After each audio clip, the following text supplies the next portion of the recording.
내 나라는 이런 나라다. 은혜 받을 자격 없는 자를 인도하여 그 은혜의 자리에 세우는 것이 바로 나의 나라다라고 하나님께서 선포하시는 것만 같습니다.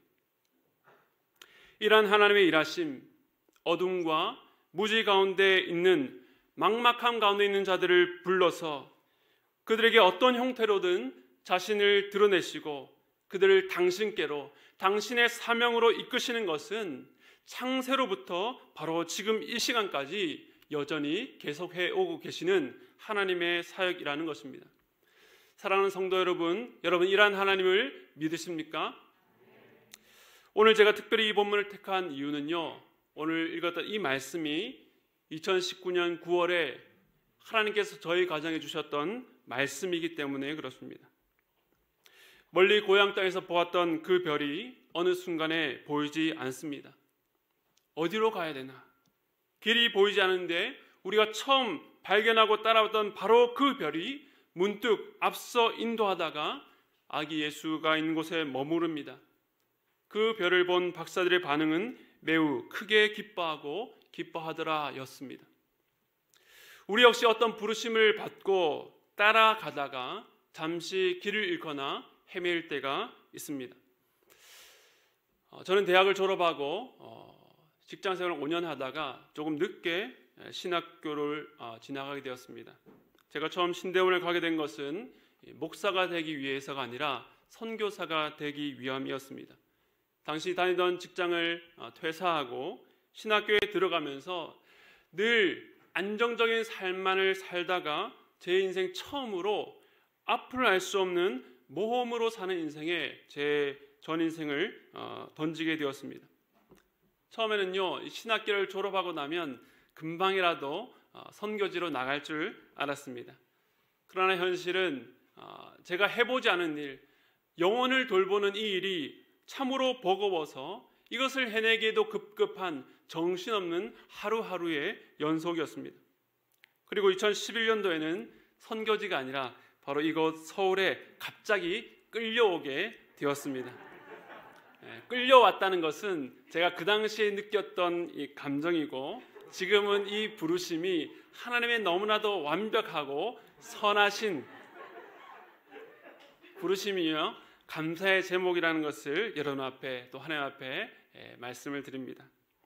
2019년은 제가 목사가 된 지 8년째 또 사역을 시작한 지 11년이 되던 해였습니다. 교회가 여러 어려움을 딛고 성장해서 안정이 되었는데 저에게는 어떤 갈증이 있었습니다. 목사로서 사역자로서 내 첫 출발은 선교에 대한 마음이었는데 지금은 왠지 거기에 미치지 못한, 내가 잘못된 길을 걷고 있는 것은 아니지만 무언가 길을 잃었다는 마음이 제 마음에 있었습니다. 그러나 2019년 9월에 어느 날 제가 꿈을 하나 꿨습니다. 꿈속에 저는 너무나도 안타깝게 군인 신분, 그것도 상병, 한참 일할 나이인 상병이었습니다. 제가 제대한 지가 20년이 넘었는데도 이 남자들에게 군인의 경험은 참으로 끈질긴 것 같습니다. 그런데 갑자기 행정반에서 제가 막 일을 하고 있는데 저를 부르는 것이었습니다.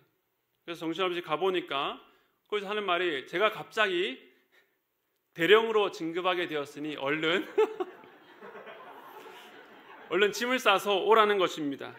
여기 대령으로 예편하신 우리 이규진 집사님이 계신데, 아니 일반 사병에서 뭐 하사나 이렇게 뭐 소위나 가는 거면 몰라도 대령은 이 소위, 중위, 대위, 소령, 중령, 대령, 별달기 바로 직전의 계급이 아닙니까?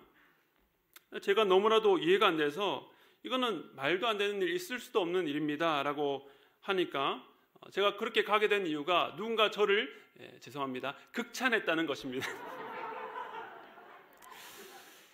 근데 결론적으로 그런 실랑이를 벌이다가 제가 더블백을 사서 진짜 대령이 되기 위해서 버스를 타고 가면서 잠이 깼습니다. 그래서 그 꿈이 너무 재미있고 생생하기도 해서 아침에 밥을 먹으면서 아내한테 내가 오늘 이런 꿈을 꿨다라고 이야기를 했는데, 놀랍게도 그날 오후에 저한테 전화 한 통이 왔습니다. 제가 잘하고 섬겼던 제 모교회 목회 비서실이었는데, 모교에서 그 교회 출신의 목회자가 필요한데 누가 저를 추천해서 오라는 제안이었습니다. 아니 신기한 꿈을 꾼 그날 생각지도 못한 전화를 받게 되니까 이것이 주님의 부르심인가 라는 생각이 들지 않을 수 없었습니다. 그래서 이 부르심이 과연 하나님의 부르심인지 확인하기 위해서 세 가지 조건을 내걸었습니다. 첫 번째, 하나님께서 말씀으로 확인해 주실 것. 두 번째, 아내와 제가 한 마음으로 거기에 동의할 것. 세 번째, 우리 담임 목사님이 그 결정에 축복해 주실 것. 이 세 가지 조건을 내걸고 그날부터 아내와 매일 저녁 복음서를 4장씩 소리내어 읽으며 주님의 뜻을 구하며 기도했습니다. 우리가 기도하기로 시작한 그 첫날 저희 부부에게 주셨던 말씀이 오늘 마태복음 2장 9절에서 11절 말씀이었습니다. 하나님의 부르심이 어디 있는지 몰라서 지금은 마치 깜깜한 밤을 헤매는 우리지만 하나님께서 우리가 놓쳤던 그 별을 보여주실 것이고 그 별을 볼 때 이게 우리에게 큰 기쁨을 주시구나, 그런 기대가 생겼습니다. 그리고 결론적으로 저희는 부산으로 내려가지 않기로 결정했습니다. 물론 당시에는 우리가 기대한 대로 그 별이 정확히 무엇이었는지, 그 꿈은 무슨 의미였는지를 몰랐습니다. 그러나 아내와 함께 기도한 그 20여일간의 시간은 저희 부부에게 정말 귀중한 시간이었습니다. 왜냐하면 저희 부부가 결혼하기 전에 서로에 대해서 선교에 대한 마음을 갖고 있다는 것을 확인하고 결혼을 했었거든요. 근데 그 기도한 시간 동안에 저는 저대로 서울에 올라와서 새아이를 사역에 적응하느라 정신없었고, 제 아내는 새아이를 양육하느라 정말로 치열한 삶을 살다가 결혼 13년 만에 처음으로 부부가 마주 앉아서 주님의 부르심과 인도하심이 무엇인지를 주님 앞에 구하며 기도하기 시작한 첫 지점이었기 때문입니다. 그런데 더 놀라운 것은 지금부터입니다. 작년 5월부터 시작된 이 분당 우리 교회 1만 성도 파송 운동에 누군가의 추천을 받아서 참여하게 되었고, 약 4개월여간의 여러 과정을 통해서 최종적으로 분립개척의 청빙을 받게 되었습니다. 그런데 사실 저는 그 일이 있기 전에 2020년이죠. 작년 초에 세례요한 시리즈 수요 설교를 하면서 마지막에 세례요한이 소반에 얹힌 인생처럼 아무런 소리를 내지 못하고 죽어간 그 모습을 제가 묵상하고 설교하면서 하나님 앞에서 목회자로 갖고 있었던, 숨겨졌던 저의 야심을 내려놓는 계기가 있었습니다. 그런데 주님께, 주님, 제가 여기 함께하는 교회 부교역자로 섬기는 것이 저를 향한 주님의 부르심이라면 제가 순종하겠습니다. 선교사가 아니어도, 담임 목회가 아니어도 좋습니다라고 주님 앞에 고백했습니다. 제가 전혀 계획하거나 의도하지 않은데 주님께서 이 길로 이끄신 것입니다. 그래서 지난해 2020년에 9월에 최종 청빙을 받고 이찬수 목사님과 대면해서 만난 첫 번째 모임이었습니다. 그때 이찬수 목사님이 부교역자들을 지도하실 때에 여러분들은 이등병 의식을 버려야 된다면서, 여러분은 이 하나님의 나라에 고급 장교로 부름받지 않았냐라고 하면서 목회적 책임감에 대해서 강조하셨습니다. 그러면서 갑자기 거기 있었던 저희들에게 뭐라고 하셨는가 하면, 여러분들은 고급 장교일 뿐만 아니라 이제 별달 사람이 아니냐라고 하셨는데 제가 소름이 돋았습니다. 왜일까요? 1년 전에 제가 꿈 내용이 떠올랐기 때문입니다. 제가 이 모든 과정을 제 일기로 기록해 두었는데 이번 설교를 준비하면서 또 하나 놀란 것은, 제가 그 꿈을 꾼 날이 2019년 9월 17일이었고 제가 이찬수 목사님께 이제 별달 사람 아니냐라고 했던 그때가 2020년 9월 17일이었다는 것입니다. 제가 이 청빙에 부름받은 것이 꼭 상병에서 대령으로 진급하는 것처럼 상상할 수 없는 파격적인 일이었고, 제가 바로 개척교회 담임으로 청빙되는 것이 아니고 앞으로 분당 우리 교회에서 9개월간 하게 될 사역이 대령으로 훈련받는 기간으로 여겨졌습니다. 그때 또 하나 떠오른 말씀이 바로 오늘 본문 2장 10절이었습니다. 별을 보고 매우 크게 기뻐하고 기뻐하더라. 제 마음에 얼마나 큰 기쁨이 찾아왔는지 모릅니다. 그것은 단지 제가 청빙을 받았고 이제 별을 다는 담임 목회를 하기 때문이 아니었습니다.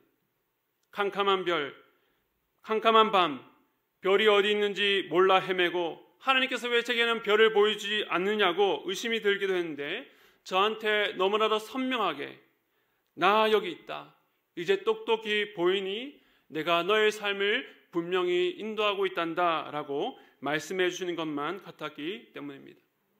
밤하늘의 별은 우리가 볼 수 없다고 해서 존재하지 않는 것이 아닙니다.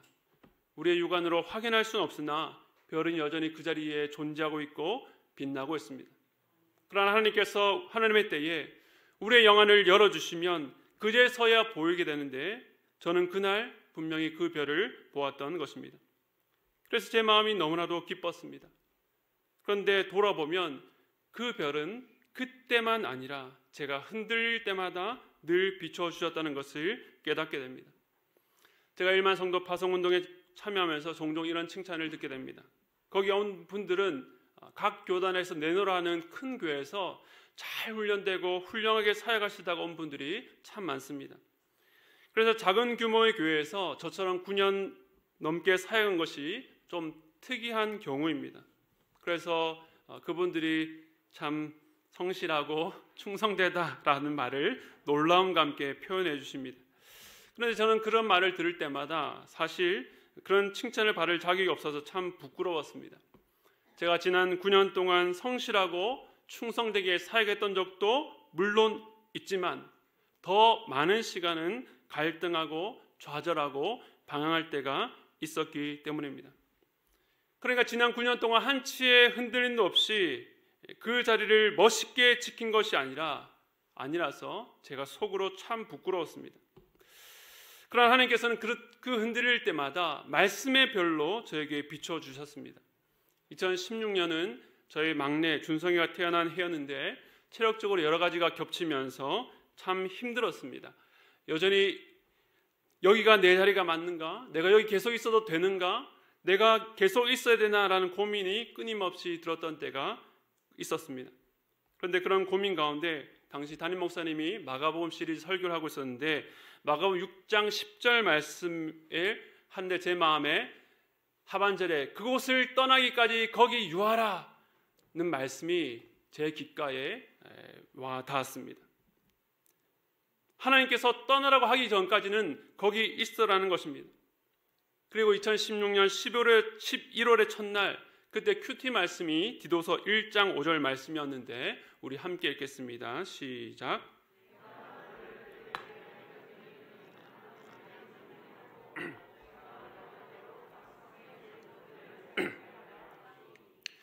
주님은 갈등하는 제게 내가 지금 여기 남아있어야 될 이유에 대해서 말씀해 주셨습니다. 첫째는 남은 일을 정리해야 된다는 것이고 두 번째는 장로를 세우는 일이었습니다. 이 말씀이 저를 붙들어 주었습니다. 사역을 정리하면서 제가 지난 시간을 돌아보니까 그 다음 해였던 2017년에 함께하는 교회가 개척되고 처음으로 제가 존경하고 사랑하는 홍준기 장로님이 세워지셨습니다. 그렇다면 남은 일은 무엇일까요? 제가 생각할 때는 교회 이전이었던 것 같습니다. 2016년 온 교회 성도들이 40일간 저녁에 모여서 온 교회가 이전 문제를 놓고 기도하기 시작했고 2년 뒤에 2018년 5월에 정말 하나님께서 멋지게 우리를 이곳으로 옮겨주셨습니다. 그 1년 뒤였던 2019년에 대출이 승인되고 계약을 완료했습니다.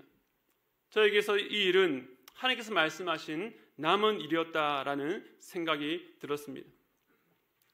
그런데 또 놀라운 일이 한 가지가 더 있는데 아까 별에 대한 이야기를 했는데 별과 우리 사이의 거리를 광년이라고 합니다. 광년이라고 하는 것은 빛의 속도로 1년이 걸리는 시간인데 보통 1광년 하면 10조 킬로미터 정도 된다고 합니다. 숫자적으로 표현할 수 있지만 가늠할 수 없는 참으로 어마어마한 숫자이죠. 그러니까 동방에서 온 박사들이 본 별이 1광년 떨어진 별이었다라고 가정한다면 그들은 1년 전에 출발한 빛을 보고 본 것입니다. 그런데 별빛이 짧게는 몇 년 혹은 몇백 년, 몇천 년 걸려서 땅에 도달한다는 사실은 동방 박사가 그 별을 보기 훨씬 더 전에 하나님께서 그 별을 존재케 하시고 비추게 하셨다는 것을 의미하는 것이죠. 하나님께서 과연 얼마나 오래전부터 그 별을 준비하셔서 그 빛을 출발시키셨을지 우리의 머리로는 감히 상상할 수가 없습니다. 앞서 잠시 말씀드렸는데 제가 1만 성도 파송운동에 참여할 자격을 얻기 위해서는 누군가가 저를 추천해야만 합니다. 그것도 최소한 3년 이상 같이 사역을 하거나 같은 교회에서 지냈던 성도들만 할 수 있습니다. 만 3년 이상입니다. 저는 이런 운동을 하는지도 몰랐는데 누가 저를 추천해 주셨을까요? 그 고마운 분은 누구셨을까요? 아까 2016년에 제가 큰 침체를 겪을 때에 11월 1일 디도서 말씀으로 제 마음을 붙잡았다라고 말씀을 드렸습니다. 그리고 2010년 12월에 저희 교회 한 교육자가 부임하셨습니다. 그분이 저와 2017년, 2018년, 2019년 만 3년을 채우고 2020년 4월에 저를 위해서 추천서를 저도 모르게 써주셨습니다. 중요한 것은요, 제가 많이 흔들렸던 2016년, 그저 겨우겨우 하나님 말씀 붙잡고 마음을 견디던 그 2016년 겨울에 하나님은 저를 위해서 추천서를 써주실 한 사람을 저희 교회에 보내주셨다는 것을 뒤늦게 깨닫게 되었습니다. 저는 무슨 일이 일어나고 있는지도 몰랐는데 이 모든 일을 치르고 그동안 있었던 일을 정리해 보니까 그 안에 숨어 있었던 하나님의 신비한 섭리를 깨닫게 됩니다. 하나님께서 우리가 가늠할 수 없는 시간 이전에 별빛을 쏘아서 아기 예수님이 탄생할 바로 그 시간에 정확한 타이밍에 그것을 비추게 하셨던 것처럼 하나님은 우리의 지각과 우리의 경험과 상상을 초월하여서 일하시는 분인 것을 믿으시기 바랍니다. 사랑하는 성도 여러분, 살아가는 것이 참으로 만만치 않습니다. 코로나 상황은 1년이 넘어 2년을 넘어가는데 나아질 기미가 보이지 않습니다. 우리 개인의 삶은 어떻습니까? 자녀들의 삶은 어떻습니까? 알 수 없는 일들로 가득합니다. 갑자기 끼어든 차량으로 교통사고가 나는 것처럼 실패와 재난과 건강의 어려움과 여러 가지 불행과 위험이 우리의 삶에 불쑥 치고 들어와서 우리가 겨우 정비한 것마저 무너뜨리고 사라지기가 일쑤입니다. 불확실로 가득한 세상에서 여러분은 무엇을 의지하고 살아가십니까? 만약 수백 년, 수천 년 전 별을 예비하셔서 동방박사의 길을 비춰준 그 놀라운 하나님의 섭리 안에 우리의 삶이 놓여 있다는 것을 믿지 않는다면 우리가 어떻게 이 인생을 살아갈 수가 있겠습니까? 하나님은 오늘도 여전히 일하고 계십니다. 여러분의 삶 속에서 빛을 비춰주고 계십니다. 다만 우리 눈앞에 맞닥뜨린 것에 눈이 어두워서 그것을 보지 못하고 판단하고 낙심하며 좌절할 뿐입니다. 사랑하는 여러분, 여러분의 삶 속에 이 별을 날마다 발견하고 깨닫게 되시기를 바랍니다. 제가 오늘 나눈 저의 경험은 하나님의 인도하심의 지극히 작은 부분일 뿐입니다. 왜냐하면 우리가 더 주목해야 될 분이 계시기 때문입니다. 오늘 본문에서 동방박사 그 별을 보고 기뻐한 것은 그 별 자체가 아니라 그 별이 가리키는 아기 예수님을 보고 기뻐한 것입니다. 마찬가지로 우리가 늘 바라보고 기대해야 될 것은 우리의 삶을 인도하기 위해 비춰주시는 그 별 너머에 계신 예수 그리스도를 만나는 것입니다. 예수 그리스도는 우리의 구원자요 우리의 주인이시요 우리의 삶의 인도자로 우리와 오늘도 여전히 함께 계십니다. 주님께서 말씀을 통해서 또 우리 곁에 붙여주신 여러 사람들 통해서 또 제가 꾼 꿈처럼 제가 한 번도 생각해보지 못하고 상상하지 못한 방식으로 그 별을 확인해 주실 때에 임마누엘 하나님, 우리와 함께 계시는 예수 그리스도를 더욱 주목하고 사랑하는 여러분 되시기를 바랍니다. 제가 함께하는 교회를 만난 것도 제게는 하나님께서 저의 목회 인생에 비춰주신 별과 같은 시간이었습니다.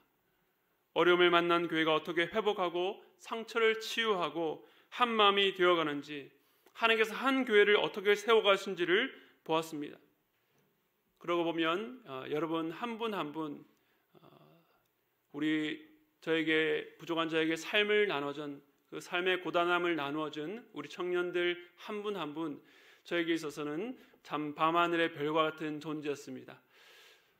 고통스럽고 괴로울 때에도 여전히 그 자리에서 하나님만을 바라보고 나아갔던 여러분들, 그 예수를 바라보는 여러분의 눈이, 그 여러분의 신앙이 저에게는 별과 같은 시간들이었습니다. 담임 목사님께도 감사를 드립니다. 담임 목사님은 부산에 계실 때 참 유능하셨습니다. 저도 함께 같이 사역하고 싶은 마음이 있었는데 왜인지 모르는데 저에게는 그런 기회가 주어지지 않았습니다.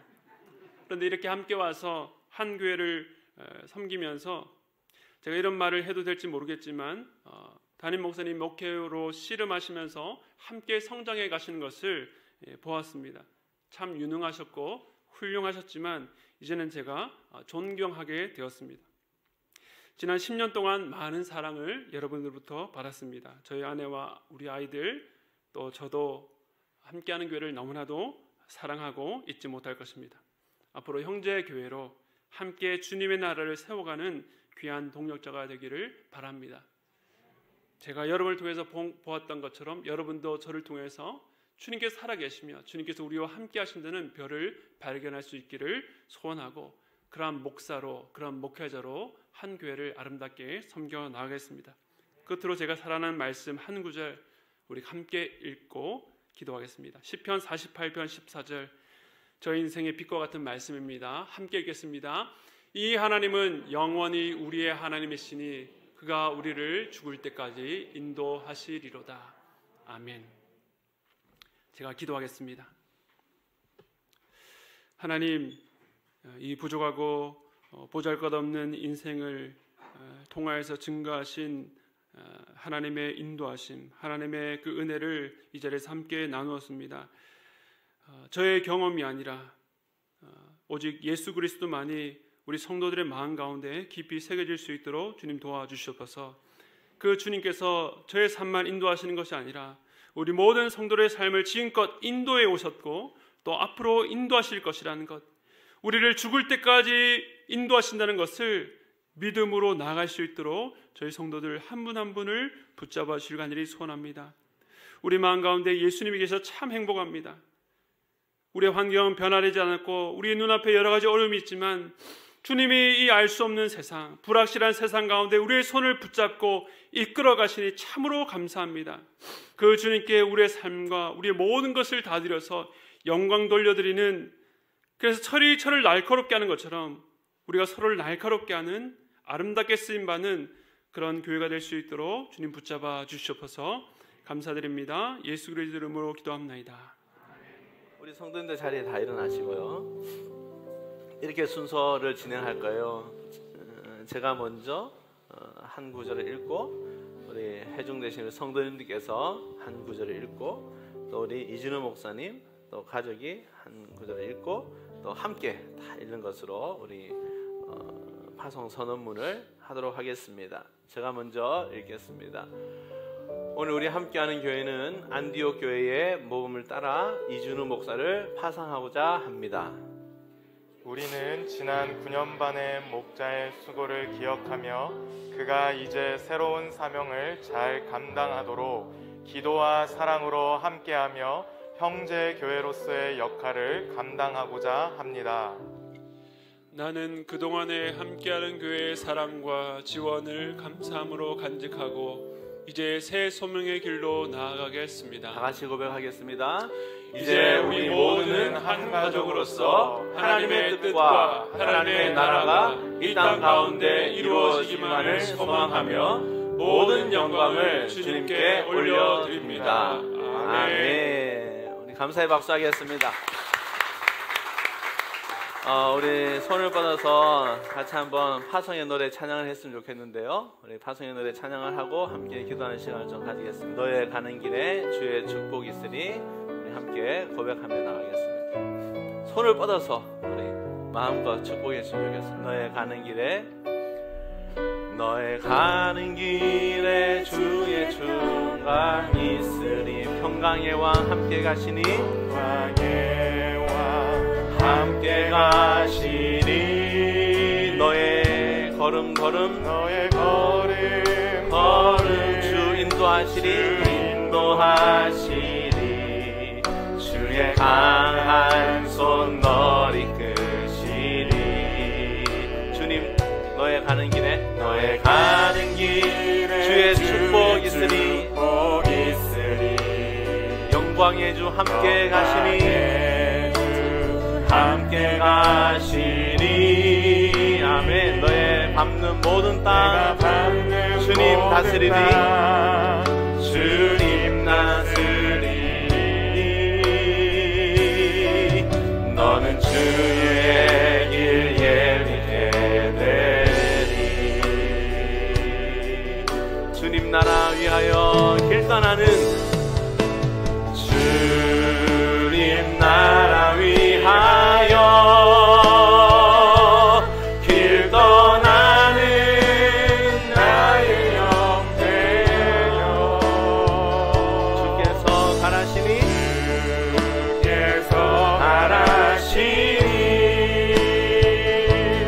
너는 가라 주의 이름으로 거칠은 광야 위에 꽃은 피어나고 세상은 내 안에서 주님의 영광을 보리라. 아멘. 강하고 담대하라 세상이 이기신 주 늘 함께 너와 동행하시며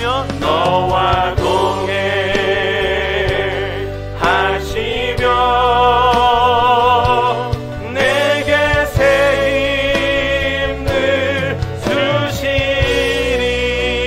주시리. 우리 같이 한번 기도하겠습니다.